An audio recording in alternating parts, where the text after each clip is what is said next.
ধরুন আপনি রিলেশনে ছিলেন, কোনো কারণে আপনাদের ব্রেকআপ হয়ে গেল। সেই ছেলে বা মেয়ে কি আপনার সম্মান ধরে রাখবে, নাকি সবার সামনে আপনাকে এক্সপোজ করে দেবে? ভালোবাসার মূল অর্থটা কি কমেন্টে কিন্তু জানাবেন। আর চলুন রশ্মিকা মান্দানার নতুন দ্য গার্লফ্রেন্ড মুভির গল্পটা শুনে আসি। মেয়েটির নাম উমা। নতুন কলেজে ভর্তি হয়েছে ইংলিশ লিটারেচার নিয়ে। প্রথম দিনই তার পরিচয় হয় শ্বেতা নামের এক মেয়ের সাথে। একদিন ক্যান্টিনে বসে দুজনে খাবার খাচ্ছিল। এক ছেলে বাসা থেকে আচার এনেছিল, তো ক্যান্টিনের সবাই সেই আচার নিয়ে খেয়ে ফেলে। ছেলেটার কপালেই জোটে না তার আচার। এইটা দেখে উমা যেটুকু নিয়েছিল তার কাছে সেটুকু উঠিয়ে দেয়। শ্বেতাও তাই করে। ছেলেটার নাম ছিল বিনয়। সহজ সরল একটা ছেলে। বিনয় বলে, আরে ব্যাপার না, এটুকু দিয়েই হবে, আমরা তিনজনে মিলেমিশে খেতে পারবো। তো এরপর থেকেই এই তিনজনের মধ্যে ভালো বন্ধুত্ব হয়ে যায়। তারা একসাথে পড়াশোনা করে, আলোচনা করে, গল্প করে। আর এইদিকে সিনিয়ররা নতুন আসা ছেলে মেয়েদের র‍্যাগ দিচ্ছিল। ছেলেদের মধ্যে বিক্রমকে বলা হয়, আমাদের একটু আনন্দ দাও তো দেখি। বিক্রম বলে, আমি ডান্স করতে পারি, যদি আপনারা অনুমতি দেন তাহলে আমি ট্রাই করে দেখতে পারি। যে কথা সেই কাজ, বিক্রম ডান্স করতে শুরু করে। অস্থির, পুরো ফাটিয়ে দেয়। সবাই তাকে কোলে উঠিয়ে নিয়ে ডান্স করতে থাকে। এদিকে মেয়েদের মধ্যে নতুন ভর্তি হওয়া একটা মেয়ে নাম দুর্গা। সে মনোমুগ্ধ হয়ে তাকিয়েছিল বিক্রমের দিকে। দুর্গা হাসি খুশি, স্টাইলিশ, স্বাধীন চেতা একটা মেয়ে। পরদিন যখন বিক্রম ফুটবল খেলছিল, তখন দুর্গা এগিয়ে গিয়ে সোজা বিক্রমকে বলে, তুমি দেখতে যেমন সুন্দর, তোমার ডান্সও ততটাই সুন্দর। এটা বলে সে চলে যায়। বিক্রমের বন্ধুরা মজা করতে থাকে, মামা তুই তো ফেমাস হয়ে গেছিস। এরপর থেকে বিক্রম আর দুর্গার পরিচয় হয়, দুজনের ফ্রেন্ডশিপও হয়। একদিন বিক্রম ফ্রেন্ডদের সাথে মুভি দেখে হোস্টেলে ফিরছিল। হঠাৎ রাস্তায় তারা দেখে দুইটা মেয়ে অ্যাক্সিডেন্ট করেছে। তারা গাড়ির সামনে চলে আসায় গাড়ির লোকটা ওই দুইটা মেয়েকে বকাবকি করছে। বিক্রম বলে, আরে এটা তো আমাদের কলেজেরই মেয়ে। তখন বিক্রম সোজা চলে আসে আর ওই লোকের গলা ধরে বেধড় মারতে থাকে। লোকটার কোনো কথাই সে শোনে না। আর মেয়ে দুইটা ছিল উমা আর শ্বেতা। উমা বিক্রমকে থামতে বলে, কিন্তু বিক্রম তাদের হোস্টেলে যেতে বলে। উমা আর শ্বেতা চলে গেলে লোকটাকে আরো মেরে তারা বলে, আমরা লোকনাথ কলেজের স্টুডেন্ট, মার খেয়ে যদি মন না ভরে চলে আসিস। এটা বলে তারা সবাই সেখান থেকে চলে যায়। পরদিন শ্বেতা উমাকে এসে বলে যে কাল যেই লোকের সাথে আমাদের ঝামেলা হয়েছিল সে ছিল একজন পুলিশ অফিসার, আর সে বিক্রমকে নিয়ে গিয়ে জেলে 4 ঘন্টা ধরে পিটিয়ে রক্তাক্ত করেছে। এটা শুনে উমা বিক্রমের রুমে যায়। বিক্রমের সব বন্ধুরা তখন বাইরে চলে যায়। উমা বলে, আরে তোমাকে হিরো হতে কে বলেছিল? ফল্ট আমাদেরই ছিল, আমাদের স্কুটির লাইট নষ্ট হয়ে গিয়েছিল আর আমরা রং সাইড দিয়ে যাচ্ছিলাম, আর সে আমাদের সতর্ক করছিল, তোমার এসবের মধ্যে না পড়লেও হতো। এরপর উমা বিক্রমের আঘাত পরিষ্কার করে দেয়, মলম লাগিয়ে দেয়, ব্যান্ডেজ করে দেয়। বিক্রম শুধু একটা কথাই বলে, তুমি ঠিক আমার মায়ের মতো, চুপচাপ, শান্তশিষ্ট, আমার খেয়ালও রাখছো। তোমাকে দেখলেই আমার মায়ের কথা মনে পড়ে যায়। উমা একটু খুশি হয় আর এরপরে চলে যায় সেখান থেকে। এইবার বিক্রম লেগে পড়ে কাজে। সে আস্তে আস্তে উমার সাথে মিশতে শুরু করে। বিক্রম প্রথমে সবাইকে নিয়ে গল্প করত, উমার আশেপাশে থাকতো, তার প্রশংসা করত। উমাকে ভালোবাসে বিক্রম। উমা একদিন বিক্রমকে বলেছিল সে একটা রোমান্টিক মুভি দেখতে চায়, যেটা কিছুদিন আগেই বের হয়েছে। একদিন রাত 9টায় বিক্রম ফোন দেয় উমাকে আর বলে, আমি মুভিটা ডাউনলোড দিয়েছি, তুমি আসো। উমা যায় বিক্রমের রুমের সামনে। প্রথমে সে বলে, তুমি আমার ফোনে দিয়ে দাও, আমি রুমে গিয়ে দেখে নেব। কিন্তু বিক্রম বলে, আমরা তো একসাথে দেখতে চেয়েছিলাম, তাই না? উমা তখন চেয়ারে বসে আর ল্যাপটপ থেকে মুভিটা দেখতে শুরু করে। উমা মুভি দেখছে আর বিক্রম দেখছে উমাকে। মুভি দেখে ইমোশনাল হয়ে যায় উমা। সে যখন চলেই যাচ্ছিল তখন বিক্রম বলে, আর একটু সময় থেকে যাও না প্লিজ, তুমি আমাকে রেখে চলে গেলে মুভির হিরোর মতো আমারও কষ্ট লাগবে। এই কথা বলে উমার অনেক কাছে চলে আসে বিক্রম আর আলতো করে তার ঠোঁট উমার ঠোঁটে স্পর্শ করে। উমা নিজেকে সরিয়ে নিতে চায় কিন্তু আবার থেমে যায়। সে জাস্ট চুপচাপ চোখটা বন্ধ করে দাঁড়িয়ে থাকে। যে মেয়েটা পড়াশোনার জন্য এসেছিল, ভেবেছিল কোনো সম্পর্কে, কোনো ঝামেলায় জড়াবে না, কথা দিয়েছিল তার বাবাকে, হঠাৎ সে একটা ঘোরের মধ্যে পড়ে যায়। পরের দিন কলেজে এসে উমা তো অবাক। সবাই তাকে কংগ্রাচুলেশন জানাচ্ছে, সবাই বলছে যে তুমি সাকসেসফুল হয়েছো, বাহ একদম পারফেক্ট হয়েছে তোমাদের জুটি।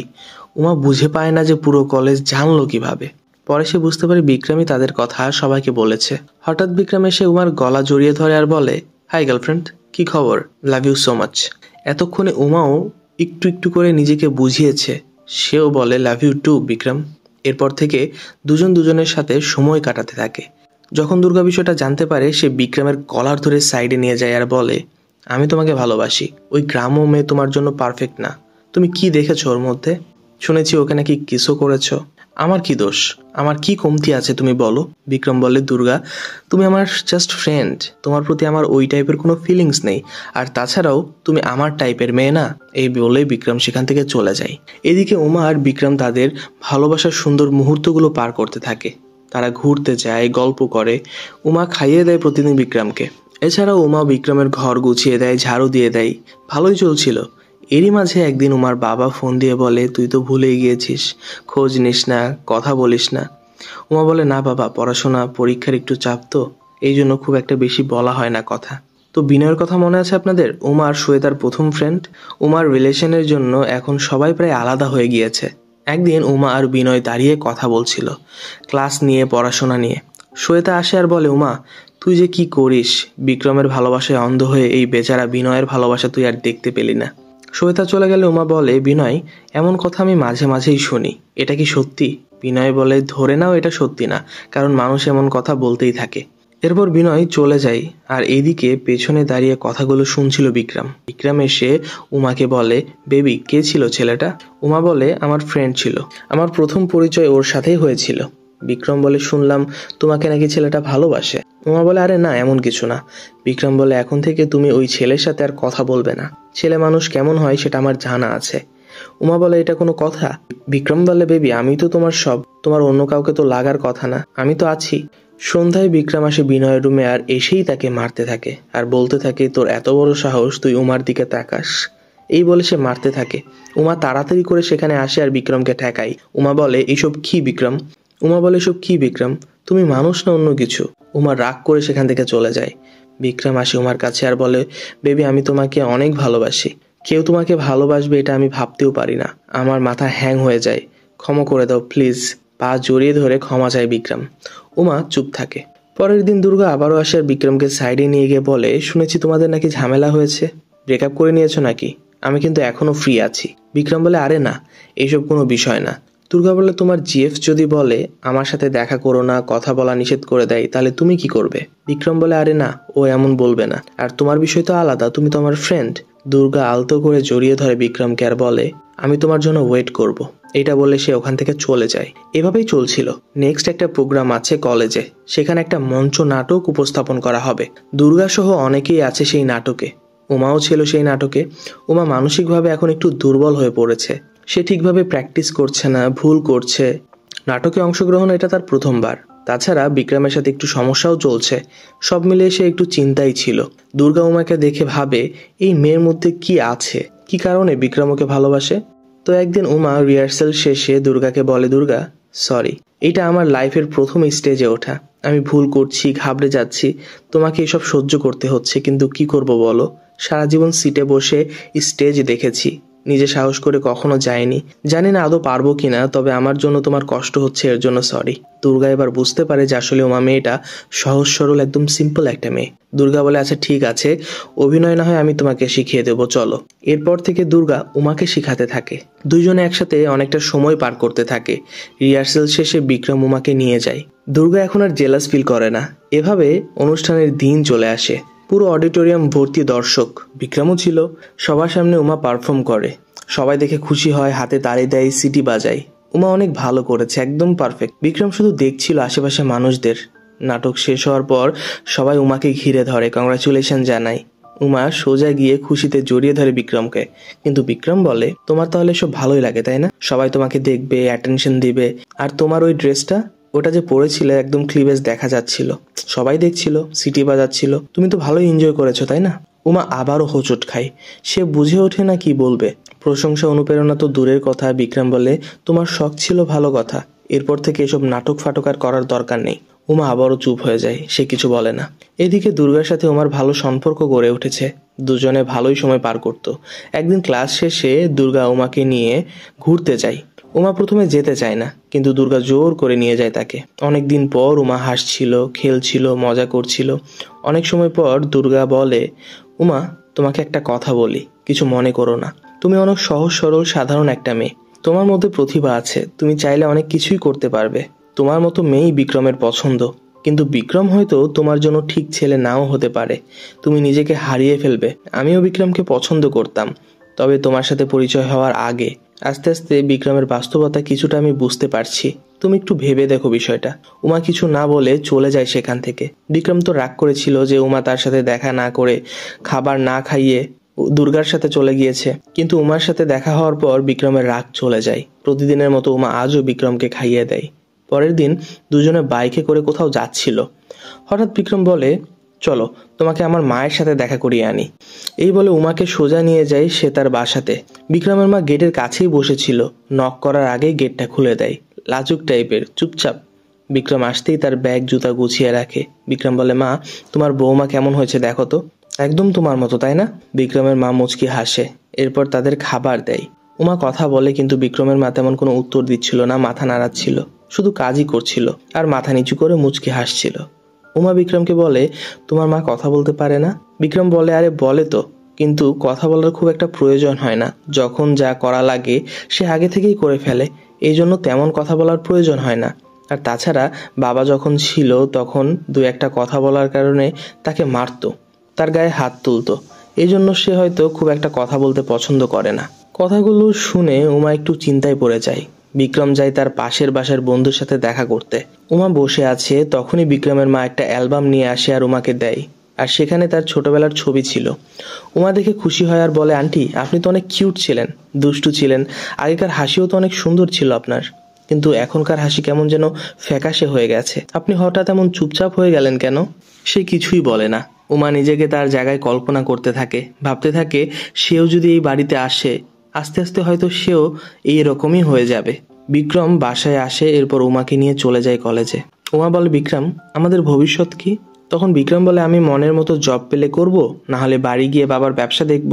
উমা বলে, আমি কি করব তাহলে? তখন বিক্রম বলে, তুমি আমার সেবা করবে, মায়ের দেখাশোনা করবে, মায়ের বয়স হচ্ছে তো, তার কাজগুলো তুমি হ্যান্ডেল করবে। উমা বলে, ও আচ্ছা। আবারও হোঁচট খায় উমা। উমা প্রতিদিনের মতো বিক্রমের রুম পরিষ্কার করে দেয়, গুছিয়ে দেয়, তাকে খাইয়ে দেয়। এতদিন যে কাজে সে ভালোবাসা খুঁজে পেয়েছিল, কিন্তু আজ সে তার মধ্যে বদ্ধ জীবন খুঁজে পাচ্ছে। মনে হচ্ছে সে বন্দী হয়ে আছে। দুর্গার কথা এবার সে বুঝতে পারে, আসলে বিক্রম পুরানো মন মানসিকতার ইগোইস্টিক একটা ছেলে। উমা একবার সাহস করে বলতে যায় যে সে এই রিলেশনটা আর কন্টিনিউ করতে পারবে না, সে স্বাধীনভাবে চলাফেরা করতে চায়। কিন্তু উমার এই কথাটা বলা হয়ে ওঠে না। চিন্তায় উমার জ্বর চলে আসে। উমার জ্বর এসেছে কথাটা শুনে বিক্রম তার পাশে বসে থাকে, মাথায় পট্টি দিয়ে দেয়। এরই মাঝে হঠাৎ করে উমার বাবা কলেজে চলে আসে আর সোজা উমার রুমে এসে নক করে, কিন্তু গেট খুলে দেয় বিক্রম। উমার বাবা ভেতরে ঢুকেই রেগে যায় আর চিল্লাচিল্লি শুরু করে। বিক্রমকে ধরে 2-3টা চড়ও মেরে দেয়। বিক্রম এবার রেগে গিয়ে বলে, আঙ্কেল আপনার রিয়াক্ট করাটা স্বাভাবিক, কিন্তু আমাকে মারার অধিকার আপনাকে কে দিয়েছে? উমা থামানোর চেষ্টা করে দুজনকে। উমার বাবা উমাকে নিয়ে ডিন অফিসের দিকে যায় আর ডিনকে বলে, এক্ষুনি আমার মেয়েকে টিসি দিয়ে দিন এখান থেকে, আমি ওকে বাড়ি নিয়ে যেতে চাই। আপনাদের এটা শিক্ষা প্রতিষ্ঠান নাকি পতিতালয়? সব ছেলে মেয়ে একসাথে থাকছে, এটা কেমন ধরনের শিক্ষা প্রতিষ্ঠান? ডিন বলে, এটা স্টুডেন্টদের ব্যক্তিগত মামলা, কারণ তারা অ্যাডাল্ট, এই বিষয়ে আমরা হস্তক্ষেপ করতে পারি না। উমার বাবা রেগে ভাঙচুর করে, ডিনের ল্যাপটপে ভেঙে ফেলে। এরপর উমাকে নিয়ে কলেজের বাইরে চলে যেতে যাচ্ছিল। উমা বারবার বলে, বাবা প্লিজ আমাকে একটু বোঝো, আমাকে একটু সময় দাও, আমাকে একটু বলতে দাও। এরই মাঝে বিক্রম এসে উমার হাত ছাড়িয়ে দিয়ে বলে, দেখছেন না ও যেতে চাইছে না, মেয়েকে জন্ম দিয়েছেন, বড় করেছেন, এখন বাকিটা আমার দায়িত্ব। উমার বাবা আবারও মারতে যায় বিক্রমকে, কিন্তু বিক্রম এবার তার হাত ধরে ফেলে আর বলে, এতক্ষণ চুপ ছিলাম, কিন্তু এখন আর থাকবো না। এই বলে চোখ গরম করে বিক্রম। এই সব দেখে উমার বাবা চলে যায়। উমাকে থামায় বিক্রম, কিন্তু উমা বলে যে আমি আমার নিজের রুমে যেতে চাই, একটু একা থাকতে চাই। উমা রুমে গিয়ে তার বাবাকে বারবার কল দেওয়ার চেষ্টা করে, কিন্তু সে কল রিসিভ করে না। মুহূর্তেই উমার পায়ের নিচ থেকে মাটি সরে যায়। এদিকে বিক্রম বাইক নিয়ে বাসার উদ্দেশ্যে রওনা দেয়। উমা এদিকে রুমে একা থেকে যায়। পরের দিন বিক্রম ফিরে আসে, উমার সাথে দেখা করে বলে, চলো আমরা বিয়ে করে ফেলি, তাহলে কেউ কিছু বলতে পারবে না আমাদের। আর আমি বাড়ি গিয়েছিলাম, সবকিছু ঠিক করে এসেছি, মায়ের আশীর্বাদ নিয়ে এসেছি, পুরোহিতকে দিন ঠিক করতে বলেছি, সব আয়োজন কমপ্লিট, চলো আমরা বিয়ে করে ফেলি। এবার উমা বিক্রমকে নিয়ে একটা ফাঁকা ক্লাসরুমে ঢোকে। বিক্রমকে বসিয়ে উমা বলে, বিক্রম কথাটা অনেক আগেই তোমাকে বলতে চেয়েছিলাম, কিন্তু বলা হয়ে ওঠেনি। আমাদের আলাদা হয়ে যেতে হবে, তুমি আমাকে একটু বোঝার চেষ্টা করো। তুমি যেমন মেয়ে চাচ্ছ, আমি এমন মেয়ে না, আমি একটু স্বাধীন হতে চাই। তোমার সাথে থেকে আমি একদমই হ্যাপি ছিলাম না। প্রথম দিন তুমি আমাকে কিস করেছিলে, ওই দিন থেকেই জোর করে নিজেকে মানাচ্ছি, কিন্তু এভাবে জোর করে আর কতদিন থাকা যায় বলো? আমি তোমার মায়ের মতো হতে চাই না, বিক্রম বলে, তাহলে আমার ভালোবাসার কি কোনো মূল্য নেই? আমি সবাইকে রেখে তোমাকে পছন্দ করেছি, ভালোবেসেছি, এখন আমার ফিলিংসের কি হবে? তখন উমা বলে, তুমি আমার চেয়ে অনেক ভালো মেয়ে পাবে, কিন্তু আমাকে পেলে আমি আমার জীবনের অস্তিত্বকে হারিয়ে ফেলবো।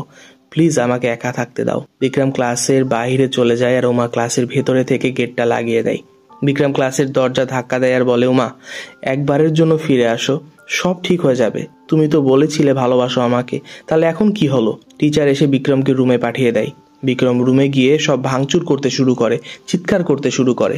বিক্রমের বন্ধুরা এসে থামায়, সবাই সান্ত্বনা দেয় আর বলে, মেয়েরা তো এমনই হয়, স্বার্থ শেষ হলে সবাই ভুলে যায়, বিয়ের কথা বললে এদের আসল রূপ সামনে চলে আসে। বিক্রম রেগে গিয়ে বলে, আমি দেখবো কেমনে সুখে থাকে। পরের দিন যখন উমা যাচ্ছিল ক্লাসে, তখন বিক্রম আর তার ফ্রেন্ডরা মিলে তাকে ঘিরে ধরে, তার পিছু করে।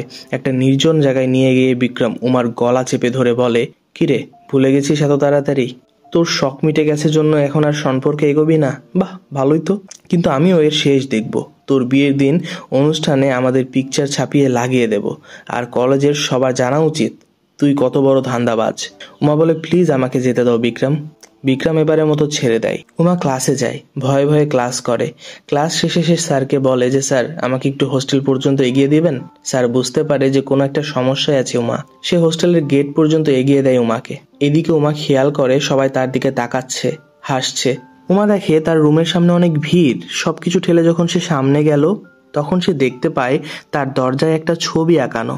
তার ছবি দিয়ে লেখা আছে উমা সার্ভিস। উপরের টুকু করলে 500, মাঝের টুকু 1000, আর নিচের টুকু করলে 3000, আর ফুল প্যাকেজ 1 মাসের জন্য 10,000। যার যার লাগবে কল করবেন। এইটা দেখে উমা স্তব্ধ হয়ে যায়। বিক্রম নাকি তাকে ভালোবাসে? তাহলে এটা কেমন ভালোবাসা? সে রুমে ঢুকে দরজা লাগিয়ে দেয় আর কান্নাকাটি করতে থাকে। এদিকে বিক্রমের বন্ধুরা বলে, উমার ওই দরজার ভিডিও তো ভাইরাল হয়ে গেছে। বিক্রম বলে, এখানেই শেষ না, সবার জানতে হবে ও কত বড় জিনিস, ওর লাইফটা আমি হেল্প করে দেব। এদিকে কেউ একজন নক করে উমার দরজায়। গেট খুলে উমা দেখে দুর্গা। উমা দুর্গাকে জড়িয়ে ধরে কান্না করতে থাকে। দুর্গা বোঝায়, উমা, তোমার এখানে কোনো দোষ নেই। তুমি যা করেছো প্রথমে সেটাও ঠিক ছিল, এরপরে যে এই সিদ্ধান্ত নিয়েছো সেটাও ঠিক ছিল। দোষ তো সেই বিক্রমের। ও যদি অনুতপ্ত না হয় তাহলে তুমি নিজেকে শাস্তি কেন দিচ্ছ, বন্দি করে কেন রেখেছো? এরপর উমা আর দুর্গা মিলে সব রং উঠিয়ে ফেলে দরজা থেকে। এবার উমা ফোন দেয় তার বাবাকে। উমার বাবা ফোনটা রিসিভ করে। উমা বলে, বাবা প্লিজ আমাকে এইখান থেকে নিয়ে যাও, আমি এখানে থাকতে পারছি না, সবাই আমাকে খারাপ চোখে দেখছে, এভাবে আমি আর বেশি দিন বাঁচবো না। উমার বাবা বলে, তোর যদি শারীরিক চাহিদা এতটাই বেড়ে গিয়েছিল তুই আমাকে বলতে পারতি, তোর বিয়ে দিয়ে দিতাম। তুই সবার সামনে মান সম্মান শেষ করবি আর আমি তোকে মেনে নেব, এটা কখনোই হতে পারে না। তুই একটা কলঙ্ক। তুই মারা গিয়ে যদি তোর মা বেঁচে থাকতো তাহলেই ভালো হতো, তোকে বাঁচিয়ে তোর মা ভুল করেছে। এসব শুনে চিৎকার করে ওঠে উমা। সে বুঝে উঠতে পারে না সে হঠাৎ কি থেকে কি হয়ে গেল। কলেজে প্রোগ্রাম হচ্ছিল। চোখ মুছে উমা যায় সেখানে আর সবার সামনে দাঁড়িয়ে বলে, আমার নাম উমা। এতদিন আপনারা জেনেই গেছেন আমার পরিচয়, সাথে এটাও তো জানেন যে বিক্রম নামের একটা ছেলের সাথে আমার রিলেশন ছিল। আমরা একসাথে ছিলাম, কিস করেছি, একবার না 1000 বার, বেড শেয়ার করেছি কয়েকশো বার। কিন্তু যখন আমি তার সাথে ব্রেকআপ করি, সে মেনে নিতে পারে না। সে আমাকে বলে আমার মান সম্মান নাকি মাটিতে মিশিয়ে দিবে। ভাবছিলাম আমার মান সম্মান যদি মাটিতে মিশে তাহলে ওরটা মিশবে না? ওরটাও তো মিশা উচিত। রিলেশন তো আমি একা করি নাই, তাহলে সম্মান আমার কেন একা যাবে? গ্রাম্য মেন্টালিটি, চিপ মেন্টালিটির ছেলে বিক্রম নিজের মায়ের সাথে আমার তুলনা করত। কিন্তু একটাবার ভেবে দেখেছিস তোর মায়ের জীবন কতটা কষ্টে কেটেছে? আর তুই কি আমার ছবি বিয়ের অনুষ্ঠানে পোস্টারে লাগাবি? আমি নিজেই এমন ছেলেকে বিয়ে করব যাকে আমি সবকিছু বলবো, আর তার মেন্টালিটি তোর মতো হবে না। ভালো আমিও বেসেছিলাম, স্বপ্ন আমিও দেখেছিলাম, হয়তো নিজে থেকে ফিরেও যেতাম তোর কাছে, কিন্তু তুই ভালোবাসার মর্যাদা রাখতে পারিসনি। সবার সামনে উপহাস বানিয়ে ফেলেছিস আমাকে। তুই না, এবার আমি দেখবো কোন মেয়ে তোর জীবনে আসে। তোর মতো মেন্টাল সাইকোকে কে বিয়ে করে সেটা আমিও দেখতে চাই।